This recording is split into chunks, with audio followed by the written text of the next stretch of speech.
E no livro você trabalha muito a questão do problema, da graça e da missão do texto.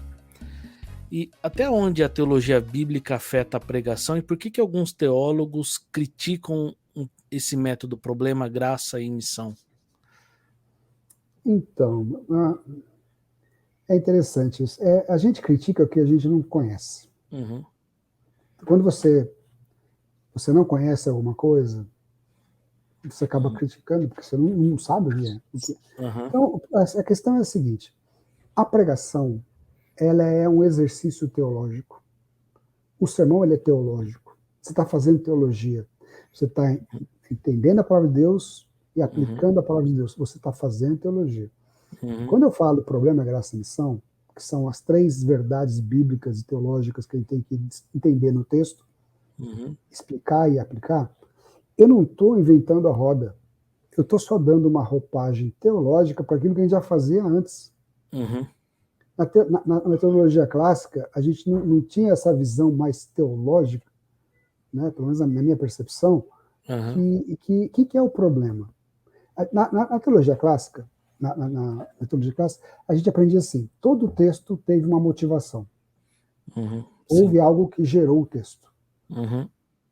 Alguma coisa aconteceu, alguma necessidade do texto. A necessidade do texto geralmente está relacionada com algum problema que precisa ser corrigido. Né? Então, chamar de problema a necessidade é uma abordagem teológica. Depois eu explico melhor. A graça. Na metodologia clássica, a gente dizia: todo sermão tem que ter um tema, todo texto tem um tema. Vamos descobrir o tema. Teologicamente pensando, se Deus é o protagonista das Escrituras, se as Escrituras é a revelação de Deus, e o tema é a ideia central da passagem, quem tem que estar presente na ideia central? Deus.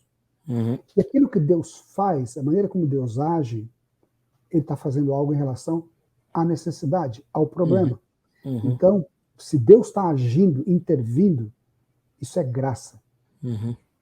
Na metodologia clássica, a gente falava que todo texto tem que ter um objetivo. Então, era necessidade, tema e objetivo. Teologicamente falando, qual que é o objetivo? O objetivo é que as pessoas respondam à mensagem. Que as pessoas, elas, a partir do que elas ouviram da parte de Deus, que elas tomem uma postura, uma decisão, uma disposição de fazer algo. E eu chamo isso de missão. É uma maneira teológica de analisar o sermão. Eu já tive algumas críticas assim, mas todo texto tem problema? Eu falei, sim, todo texto. O Brian Chappell, no livro Pregação Cristocêntrica, ele fala: todo texto bíblico lança à luz a condição humana caída. Como você lê o texto? Porque o texto bíblico ela é a revelação de Deus, mas é a revelação humana também. E aí é uma abordagem teológica. Sim, eu tenho uma intenção teológica. E procurar um problema no texto, não é que o texto é um problema, presta atenção. Não é que o texto é um problema, mas o texto traz luz a problemas que envolvem a natureza humana. Nesse sentido. Então, se o texto que eu escolhi não apresenta nenhum problema, então o que eu penso? Eu preciso aumentar a minha unidade literária.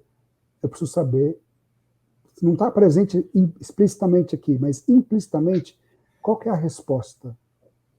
Por exemplo, vamos pegar um exemplo. Paulo fala: rogo-vos, pois eu, prisioneiro, que andeis de modo digno da vocação a que fosse chamado. Ele está dando uma exortação. Então, a missão, qual que é a missão? Andar de modo digno da vocação.